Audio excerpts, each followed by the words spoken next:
So guys, before we get started, don't forget we do have that amazing discount code thanks to Tier 0 Games going on right now. And all you have to do is put in ZWGames5 to get 5% discount on your total order at tier0games.com. The links will be in the description below. What's up YouTube?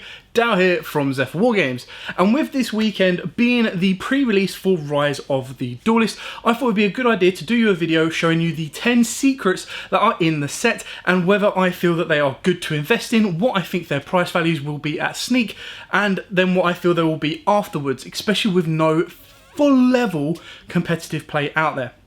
So, first off, for those of you that don't know what a sneak event is or a pre-release event is, it's a new introduction from Konami where basically a week prior to the events we used to do sneak peeks, but now it is basically an open event. So you can turn up, play, do whatever you want to do and buy packs, even up to boxes, depending on the allocation provided to your store of the Rise of the Duelist.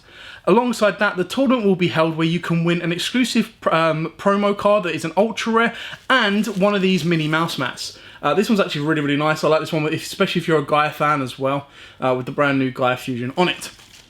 So all you need to do for that is to go to your locals at the weekend, if it's on. Now, if your locals aren't on, what is allowed to happen is they can sell the packs online, I believe, during the period of time only, and they can raffle off the mat. So it really depends on what your locals provides, but this is when you can pick them up early.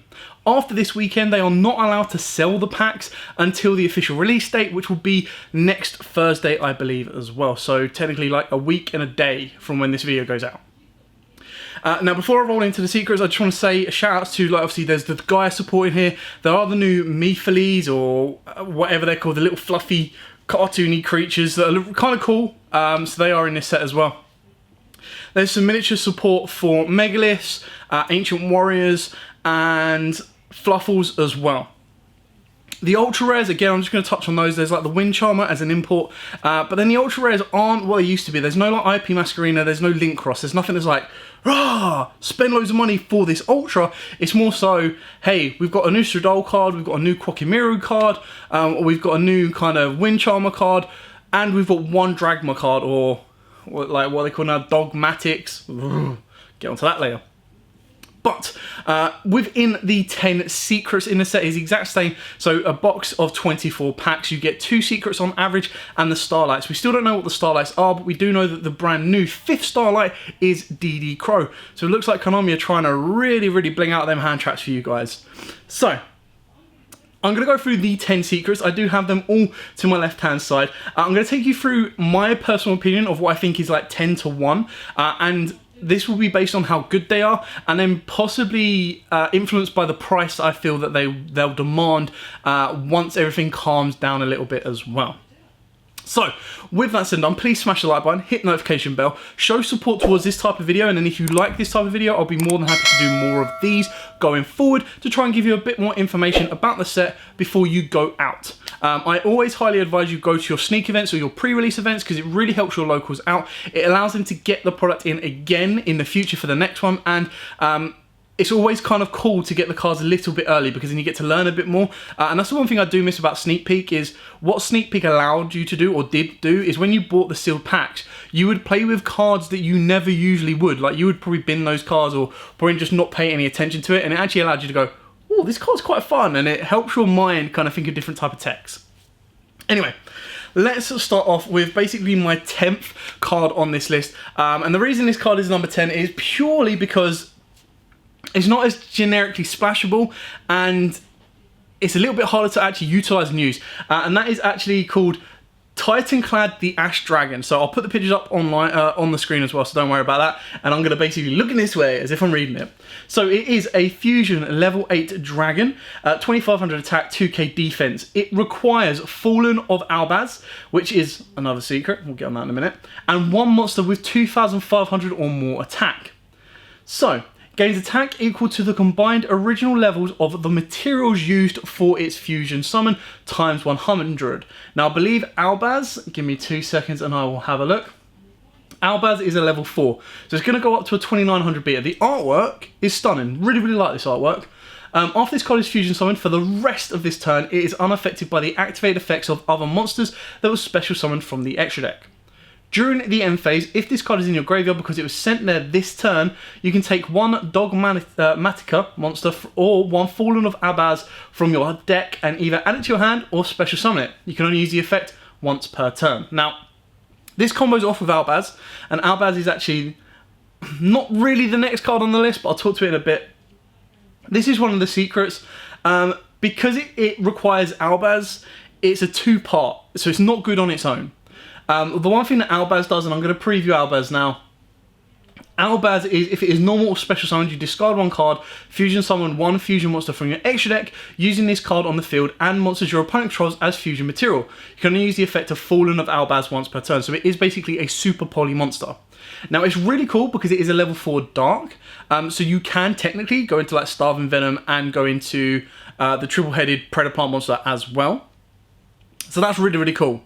But going back to the Titanclad, obviously Titanclad specifically requires Fallen Albaz and requires a 2500 attack monster.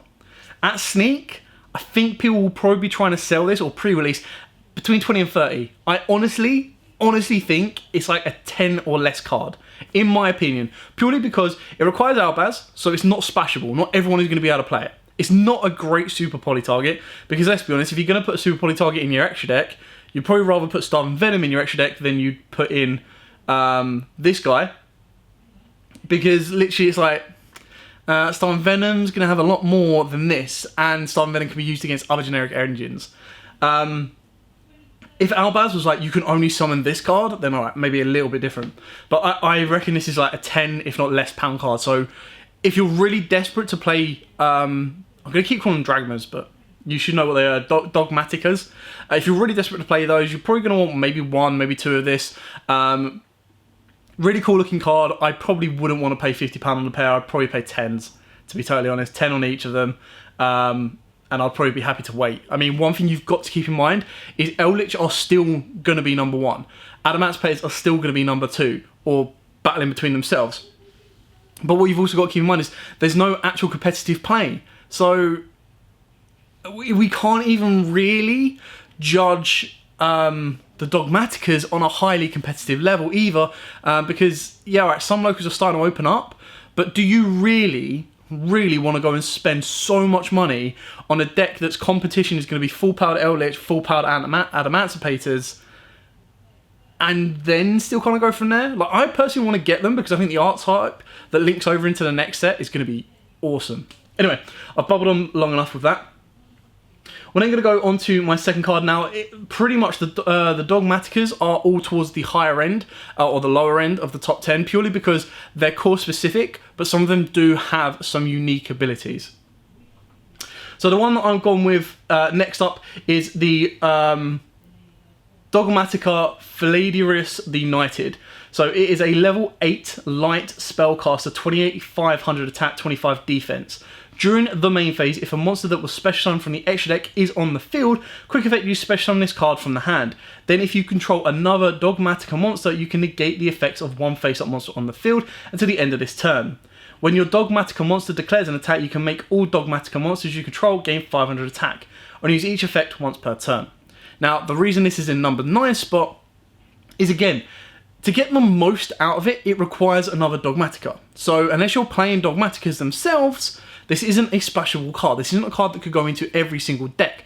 So again, I think this is easily, possibly a 10 to 15 pound card, a little bit more than the Titan, purely because this can technically be put into any deck as a special summon drop blocker or special summon extender. But I mean, when you've got other special summon extenders, like you look at Gizmek, there's kind of going to be a little bit better. Unless you're going for rank 8 spam, there's no real oomph of putting this card anywhere. It's a kind of cool card. It looks awesome in my opinion.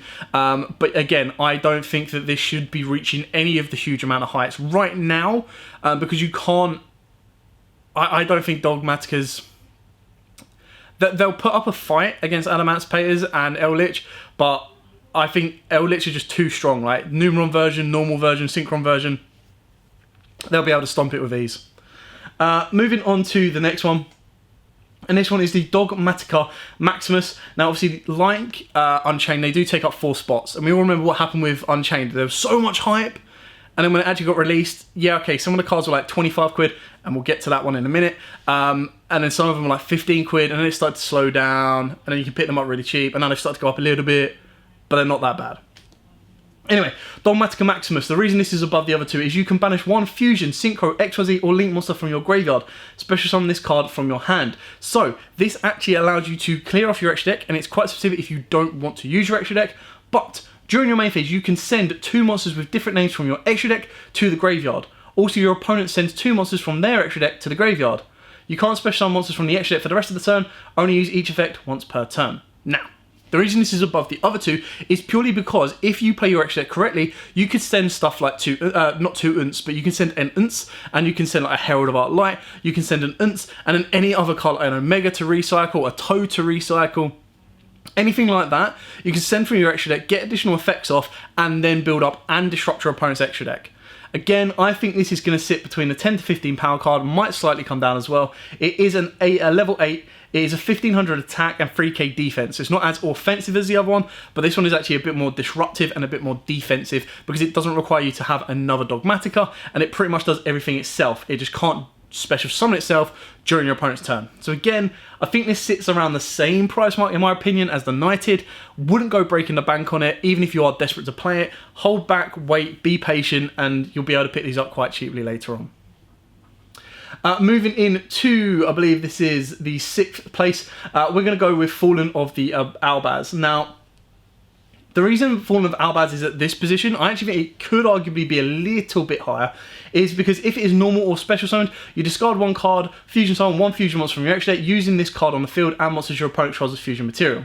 Now, it is a dark, it is a dragon, so there are other ways of bringing this on the board that can be splashed into any deck. It is technically, and if you compare it with the next card as well, a searchable Super Poly. Now, Super Poly is searchable if you send it with Verti Anaconda, but you still got to make Verti Anaconda. The only issue with this is, again, unless you've got a quick play that can summon this during your opponent's turn that isn't part of the Dogmatica art type, you're going to have to normal summon it, special summon it, get it to the board yourself. And it's only going to be useful to use the Super Poly effect during your opponent's turn, not during your opponent's turn, sorry, during your first turn going second. So your opponent has to have a built up board because you can't use other cards to use the fusion summon of this. Again, like Super Poly, which isn't seeing a huge amount of play at right now, this moment, it's one of those type of cards. It's in the middle. I think at Sneak, people are going to be asking for like 20s to 30s. I honestly think this card could drop down to 15s, 10s to 15s. I don't think that the Dogmatica engine or deck right now can demand the high prices. It will demand at pre-release because of all the hype, but there are 2 insane cards in this set that will take the 70s to £50 spots, if not higher. And this is, again, outside of competitive big level plays, so you've got to keep that in mind. Moving on to the next one, we have the Farfar Servant, Nadir Servant.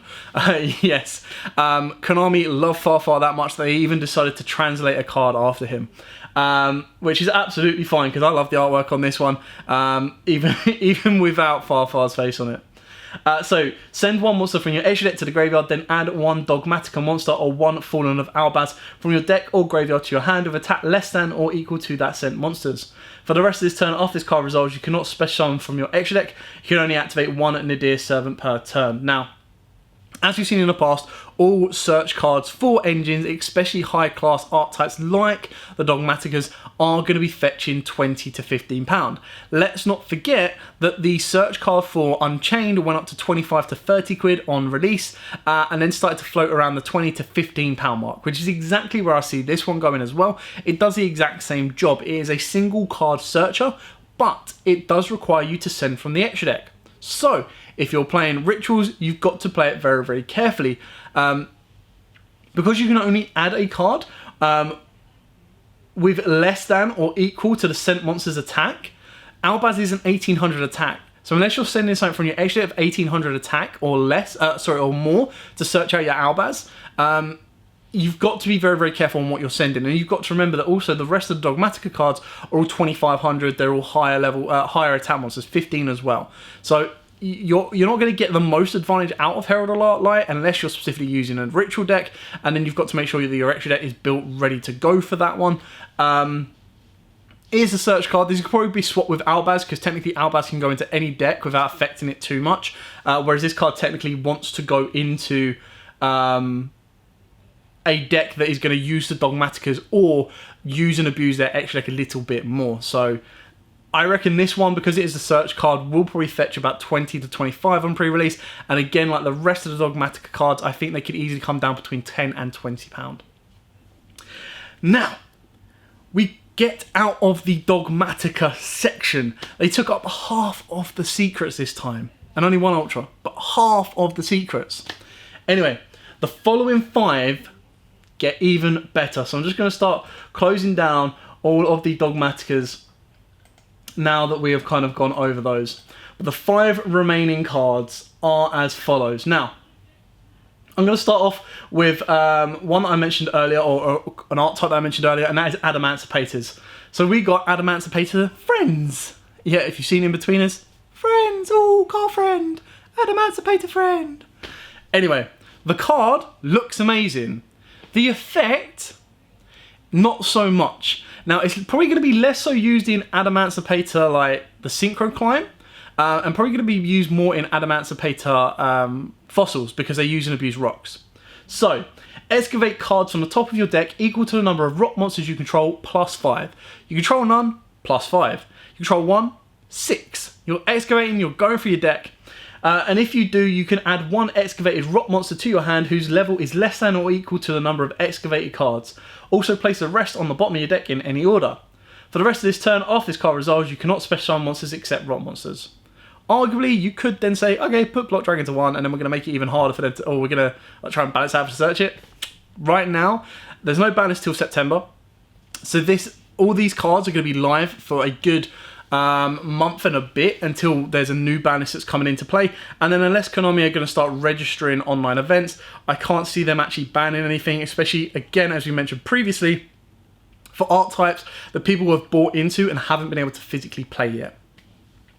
Now, the reason this is above all the Dogmatica stuff is because it can be used in a couple more decks. So it can be used in any fossil deck right now, and fossils are quite hot because they've just come off the back of Battles of Legend.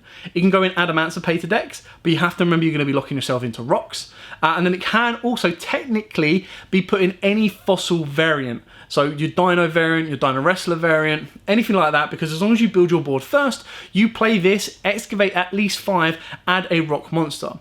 Now, obviously, with the fossils, you're not going to want to add your Weathering Soldier unless you're going to be able to ditch it. So what you're going to ideally want to be doing is you're going to be wanting to probably add your Adamantipator engine. You're going to be able to move that on a little bit further forward. It's an okay card. I don't think price-wise this is going to fetch a lot. I reckon, arguably, you could put this at the end of the list or the middle of the list. And the only reason you'd put it at the middle of the list is so that it goes above all the Dogmatica stuff. But if you're more fan of the Dogmatica stuff, this goes to the bottom. This is literally just a 5 to 10, maybe 15 at push. I reckon pre-release you could probably start selling them for about £30, and I would snap that up. I would take that at 30 quid and be like, yeah, cool, here you go, sold it, 30 quid, made a bit of money. I can't see this staying huge amounts of money unless the only reason this would actually maintain value and increase in value is if Adamantipator's evolve to become just a pure rock deck. But you've got to remember that they want to go into their extra deck for so much that isn't rock, that this is only going to be used as a late game extender or a late turn extender in order to get more rock monsters special into the board. Now, if it's special summoned one of the excavated, fine, but the fact that it adds, the only ones you're ever going to really want to add is going to be, okay, I'm going second, I want to search out my analyzer. But then by searching out my analyzer, I've locked myself into rocks. This is going to be used for extensions. So you're like, right, cool, I've got everything I need. I now need to find my Block Dragon, or I now need to get to Nibiru because then I can protect myself a little bit longer during my opponent's turn. But keep in mind, you're only going to be able to add less than or equal to the number of cards excavated. So in order for you to get to a Nibiru, you actually have to have your full board set up with 6 rocks to then excavate 11 to then go add Nibiru. So mainly what you're going to be doing is you're probably going to be searching out your it's another way to get to Researcher, Analyzer and Seeker. And again, you're not going to want to do that early in your combo. You're going to want to do that later in your combo. Because if you do it earlier in your combo, you're locked into rocks. You're not going to be able to do like the Hadi Firebacks climb into Auroradon. And you're going to really, really slow yourself down. So it's a meh card. Looks awesome. Not going to be worth a huge amount of money. Now we start getting into more of the generic stuff as well. Now, I'm going to go first with Chaos Ruler, the Chaotic Magical Dragon. So this is the Synchro card. It requires 1 tuner plus 1 or more non-tuners. It is generic. It is a level 8 Synchro Dragon. Why? As if we needed more level 8 Synchro Dragons. It is 3,000 attack, 2,500 defense. If this card is Synchro summoned, you can excavate the top 5 cards of your deck. And if you do, add 1 excavated light or dark monster to your hand. Also send the remaining cards to the graveyard. If this card is in your graveyard, you can banish 1 light and 1 dark monster from your hand and or graveyard. Special summon this card, but banish it when it leaves the field. Why is this so cool? Because we got Chaos Space. Now, all Chaos decks are going to be able to use and abuse this. Anything that can pump out the Synchros naturally is going to be in a better position. Most of the Chaos builds right now, you're looking at like BLS, Thunder Dragon, stuff like that. They're not pumping out Synchros with ease, especially not level 8s. But what this does do is if you do play a limited amount of light and darks, or if you do focus more on light and darks and have a very, very powerful built-in Synchro engine, you can use and abuse this card. Let's not forget that you can also bring this back from the graveyard, should you need to, by banishing 1 light and 1 dark monster. So, it has, if it's in your graveyard, so basically if you use this as a rank 8 material, and then detach it, as long as you've got a light and dark in the graveyard, you banish it and bring it back. So you've not lost anything, you've actually been able to gain another 3k monster. Now again, the reason this is higher up the list, I think this at Sneak will probably, again, 20 to 30 quid. I reckon it will drop to about 10 to 15. Again, I don't see these secrets, apart from the top 2, maybe top 3, being like mind-blowingly expensive. Obviously, Prismatics, different story. But right now on the secrets, exactly like Eternity Code, there's probably going to be 3 or 4 cards that are like, oh my god, there's like 30 to £70 if you're looking at your access code level. But everything else, because it's so archetype specific and there's not really a lot of competitive play out there right now, probably aren't going to demand more that, or wouldn't be worth more in my opinion than like 10s to 15s. Moving on to the third place. Now the third place, of course, is the Odd Eyes Revolution Dragon. Now why is this at 3? Because it can be battered in Pendulums and it can be battered in Dragons. It is a level 12 Light Dragon Pendulum Effect. Now its Pendulum Effect is nuts. You can't Pendulum summon monsters except Dragon monsters. Okay, whatever. This card cannot be, this effect cannot be negated. You can target 1 Dragon, Fusion, Synchro, or XYZ monster in your graveyard. Destroy this card, and if you do, special summon that monster. So let me get this right. I can bring back Absolute Dragon and then get the effect off again. Monster effect cannot be normal summon or set, must be either pendulum summon from the hand or special summon from your hand by attributing 3 dragon monsters, 1 fusion, 1 synchro, and 1 XYZs. Now it's going to be incredibly hard to pendulum summon this from the hand because it is a level 12. When have you ever seen there be 2 level scales? So you are going to need to be able to attribute a dragon, fusion, synchro, and XYZ. Very, very hard. You can discard this card and pay 500 life points. Add 1 level 8 or lower dragon pendulum monster from your deck to your hand. Gains attack and defense equal to half your opponent's life points. Once per turn, you can pay half your life points, shuffle all cards on the field and in the graveyards into the deck. So it is an incredible pain to get onto the board. The reason this is higher than everything is purely for its last effect. I mean, shuffle all cards on the field and in the graveyard into the decks, basically resets the game state. Now, it will then leave you with a card that could technically be up to 8k. It just gains life points equal to your opponent's life points. So you pay half yours, clear the entire field, and then smack him for game. You've just got to get him on board. Now, in Pendulums, it's not that hard when you actually come to think about it because they can get a Fusion, Synchro, and XYZ Dragon on the board. They just have to go specific Odd Eyes plays and Performer Power plays to do it.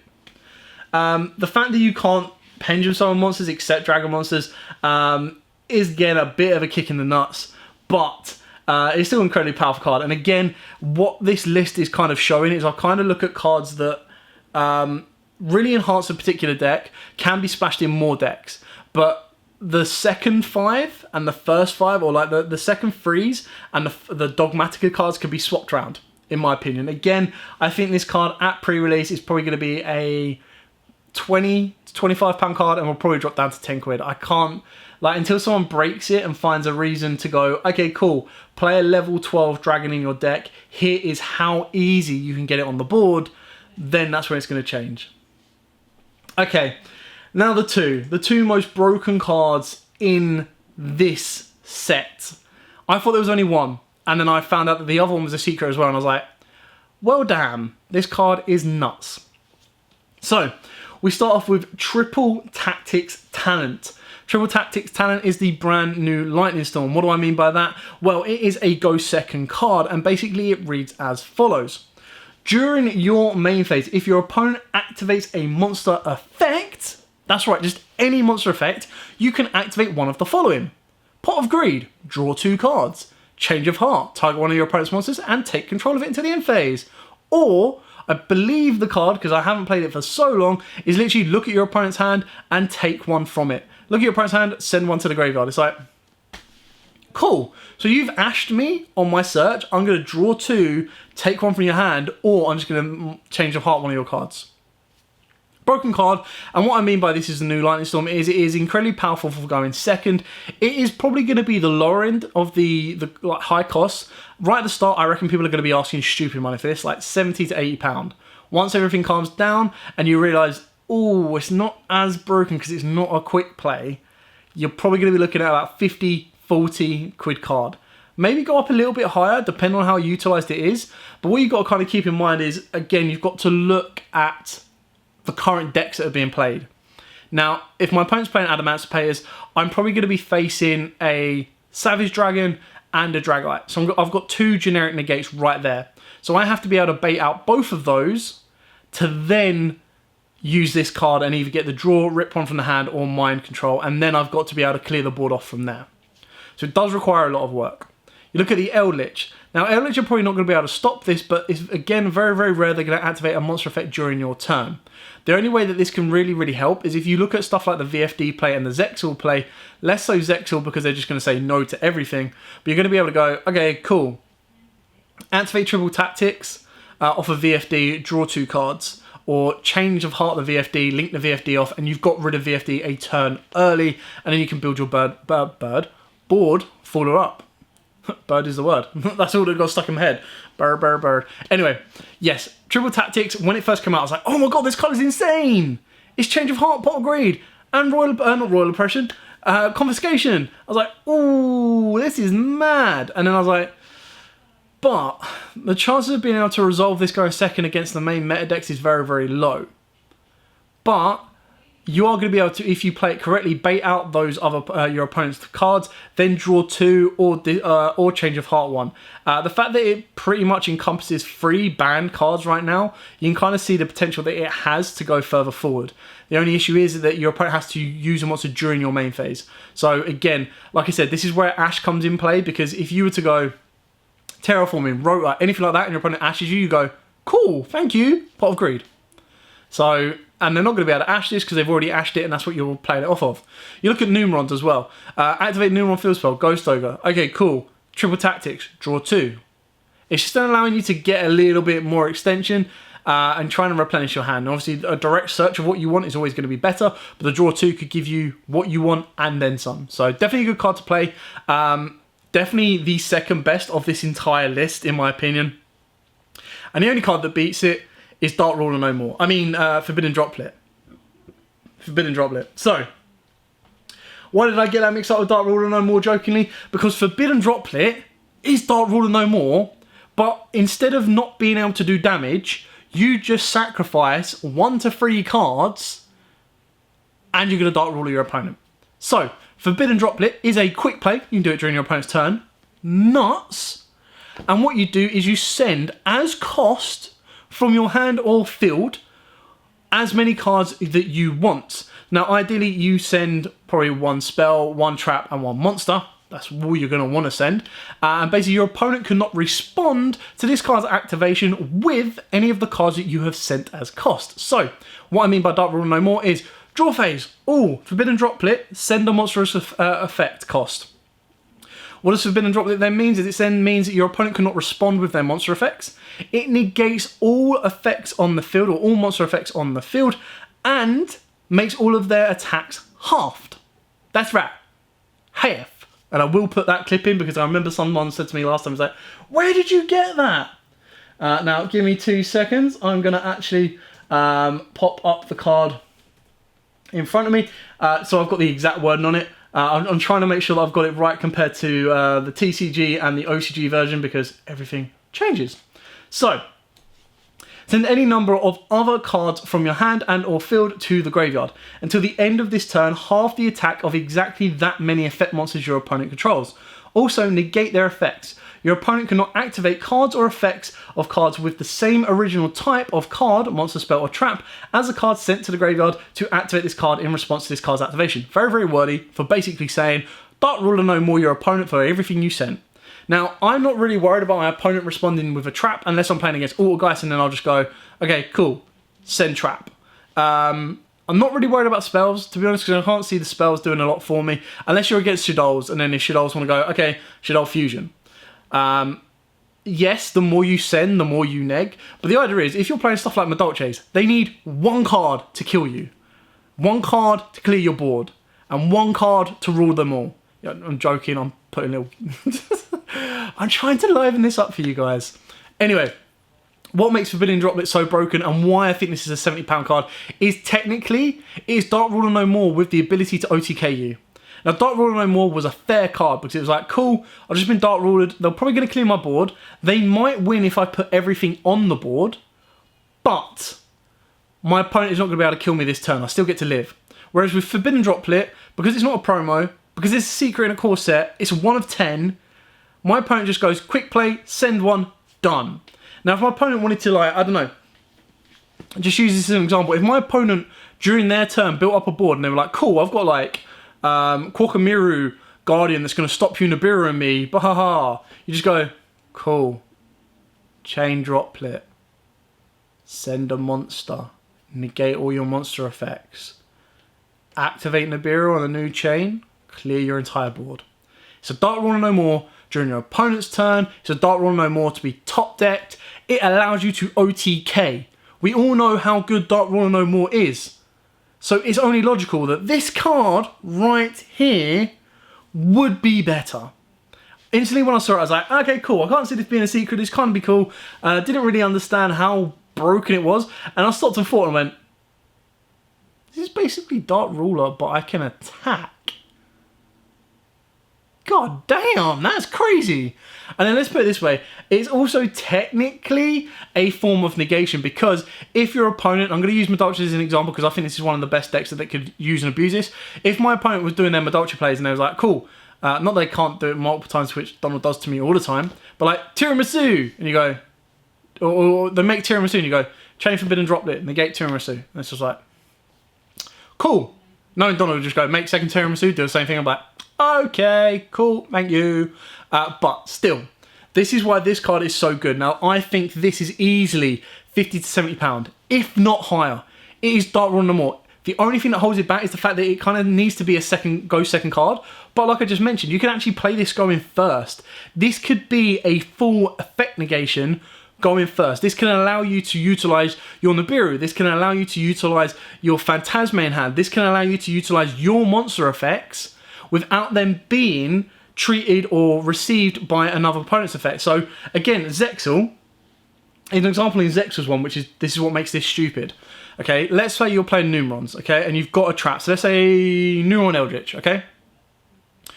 During the standby phase, you go, you manage to activate Forbidden Droplet. Now, it's only your opponent can't chain. So you activate Forbidden Droplet. I believe it's activation. Cannot activate cards or effects with the same original type. Your opponent cannot activate cards in response to this card activation. So basically what I'm trying to say is you'd go Zexal and then chain this. And then by chaining Forbidden Droplet, you can then send a spell and a trap, which means your opponent would then not be able to imperm and like chalice you. Now, obviously, they can't do it in response to this, but then by the time you've protected your Zexal's then going to lock the rest out. Now, obviously, your opponent will probably say, activate, or you'd probably say to your opponent, activate Zexal, and then your opponent will go, whoa, whoa, whoa, I want to chain this. But if you are able to lock it that way, you can actually protect your Zexal. And my PlayStation is talking to me in the back end because it picked up my voice activation. Magic. It does work, just not when you blooming want it to. Only when you don't want it to. So I apologise for the little soothing sounds at the end. Anyway, I've babbled on long enough. They are the 10 secrets from Rise of the Duelist. Do I think it is worth buying a Rise of the Duelist box?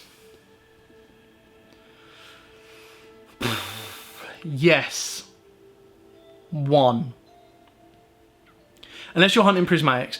I always think so. My full a set has to be beyond terrible. And I mean, let's be honest, I bought Fist of the Gadgets, so who am I to talk? But a set would have to be beyond terrible for me to say not to buy a single box. Now, if a set is amazing, buy multiple boxes. A general set, buy 1 box.